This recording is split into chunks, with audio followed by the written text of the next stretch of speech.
채무자 주식에 압류를 했다면 즉시 매각 및 현금화를 해서 채권자분 여러분 주머니로 가져와야겠죠.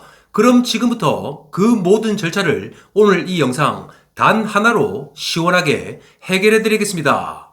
얼마 전 어떤 채권자분 같은 경우 채무자 주식에 압류만 해놓고 그냥 가만히 기다리고만 있다가 충분히 받을 수 있는 5천만 원을 그대로 날려버린 일이 발생을 했습니다.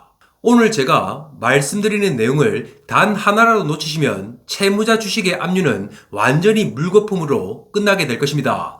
우선 채무자가 증권사를 통해서 거래하고 있는 주식에 압류를 한다고 해도 바로 가져올 수는 없기 때문에 현금화하는 절차가 반드시 필요하다고 지난 영상에서 말씀을 드렸습니다. 현금화를 하는 절차 중 가장 대표적인 방법 두 가지는 매각 명령과 양도 명령이죠.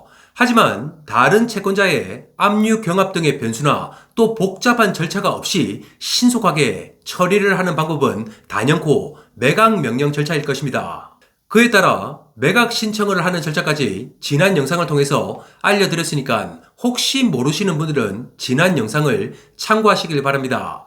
자, 그럼 오늘은 법원으로부터 매각 결정문을 받고 난 뒤에 압류한 채무자의 주식을 전부 팔아치우고 또 돈으로 만들어서 가져오는 모든 절차를 쉽고 간단하게 알아보시죠. 첫 번째로 강제집행, 즉 주식 매각을 신청하는 관할 법원입니다. 앞서 주식에 대한 압류 그리고 매각 명령 신청에 관할 법원은 채무자 주소지 관할 법원에 신청을 했죠. 자, 하지만 이제 관할 법원이 바뀌게 됩니다. 잘 듣고 꼭 알맞은 곳에 신청을 하셔야 합니다.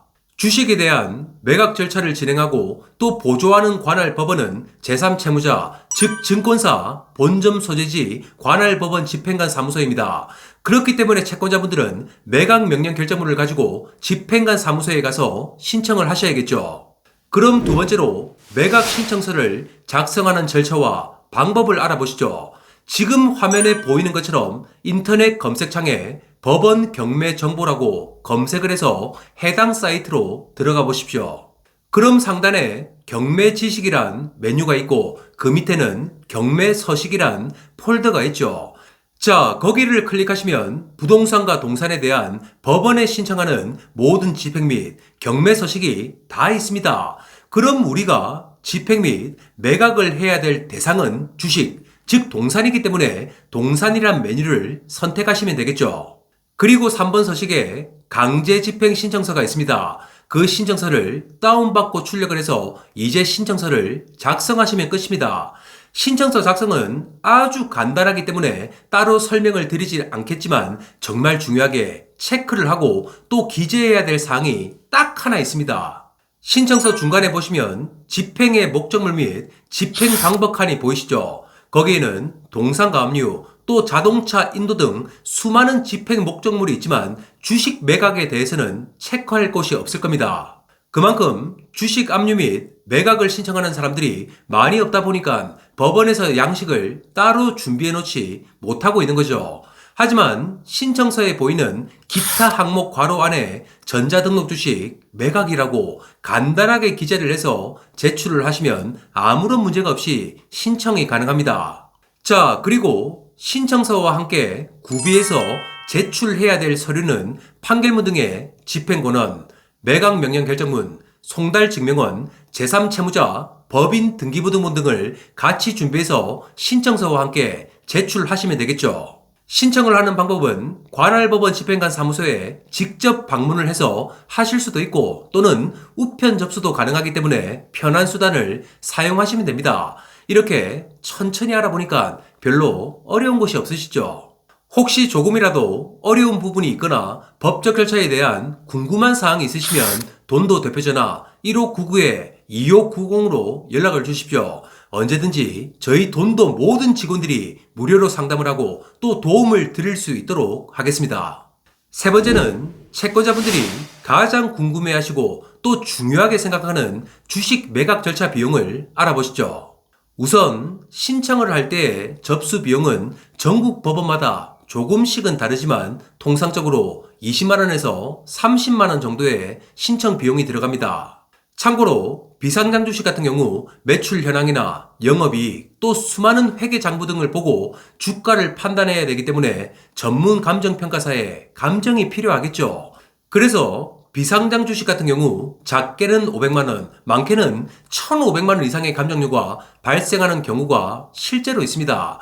자, 하지만 채무자가 증권사를 통해서 거래하고 있는 상장 주식 같은 경우 시장에 형성된 시세가 한눈에 보이고 또 누구나 쉽게 파악을 할 수가 있겠죠.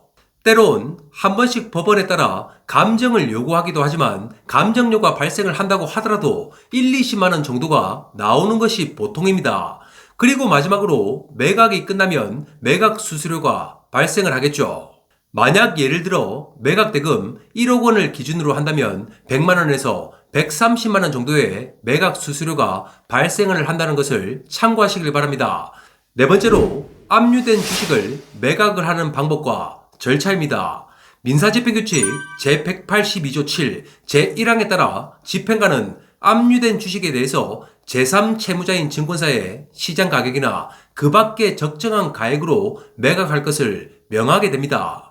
집행관은 압류 채권자의 매각 신청에 따라 압류된 주식을 증권사에서 매각하라는 공문을 발송합니다. 그럼 증권사에서 매각을 진행하게 되고 매각한 대금은 집행관 명의의 계좌로 입금이 되죠.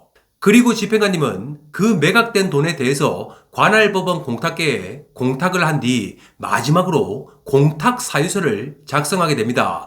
자, 여기서 나오는 이 공탁 사유서가 너무나도 중요합니다. 채권자분들이 가장 바라고 원하는 것이 다른 채권자들의 압류 등의 강제 집행이나 수많은 배당 요구 신청 같은 것이 들어오기 전에 신속하게 팔아서 내 주머니로 가져오는 것이겠죠. 집행관님이 매각 대금을 공탁하고 공탁 사유서를 작성함으로써 배당가입 차단료가 생기게 된다는 겁니다. 여기서 나오는 배당가입 차단료란 공탁 후에 추가적인 채권자가 배당 절차에 참여하는 것을 차단한다는 말이죠. 부동산 경매에서 자주 나오는 배당 요구 종기와 비슷하다고 보시면 됩니다. 마지막 다섯 번째는 배당 절차가 진행되고 이제 사건을 깔끔하게 종결하시면 되겠죠. 집행관님은 주식 매각 절차가 끝나고 또 매각 대금을 공탁함으로써 자신의 일이 끝나는 것입니다. 한 번씩 매각 절차를 진행한 집행관 사무소를 상대로 돈을 달라고 채권자분들이 요청을 하시거나 또는 배당 요구 신청서를 보내기도 하시는데 그런 실수를 하시면 안 되겠죠. 쉽게 말해 집행관은 주식 매각 절차에 대한 보조자의 역할만 할 뿐 배당까지 해야 될 책임과 법적인 의무가 없습니다. 배당 절차가 진행되는 곳은 관할법원 배당계에서 진행을 하게 되죠. 모든 채권자분들이 당연히 언제쯤 돈을 받게 될지 궁금해 하실 겁니다.